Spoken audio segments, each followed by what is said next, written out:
एक दिन जंगल में एक खरगोश और एक तोता मिले। वे अच्छे दोस्त बन गए और अपना सारा समय एक साथ बिताने लगे। वे एक दूसरे की मदद करते थे। खरगोश तेज दौड़ता था और तोता ऊंची उड़ान भर सकता था और अपने दिन का आनंद लेते थे। एक दिन जंगल में एक चालाक लोमड़ी को उनकी दोस्ती से जलन होने लगी। उसने उन्हें अलग करने का एक तरीका सोचा। लोमड़ी ने एक तरकीब निकाली और तोते से कहा, खरगोश सिर्फ जमीन पर दौड़ सकता है, लेकिन तुम आसमान में उड़ सकते हो। तुम उससे तेज हो और उसके साथ रहना बेकार है।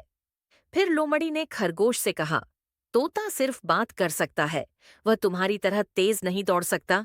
तुम उससे बेहतर हो। दोनों दोस्तों के मन में संदेह पैदा हो गया। तोता सोचने लगा कि शायद खरगोश उसे कमजोर समझता है और खरगोश को लगने लगा कि तोता उससे ज्यादा होशियार है। धीरे धीरे वे अलग होने लगे। एक दिन तोता पेड़ पर बैठा था और उसने देखा कि लोमड़ी खरगोश पर हमला करने की तैयारी कर रही है। उसने तुरंत खरगोश को चेतावनी देने के लिए जोर से चिल्लाया। खरगोश को एहसास हुआ कि तोता उसका सच्चा दोस्त है।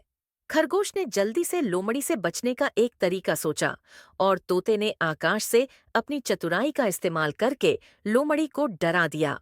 दोनों ने मिलकर लोमड़ी को भगा दिया। इस घटना के बाद दोनों को समझ में आ गया कि दोस्ती ताकत या चतुराई पर नहीं, बल्कि भरोसे और एक दूसरे की मदद करने पर आधारित होती है। वे फिर से अच्छे दोस्त बन गए और जंगल में खुशी खुशी रहने लगे।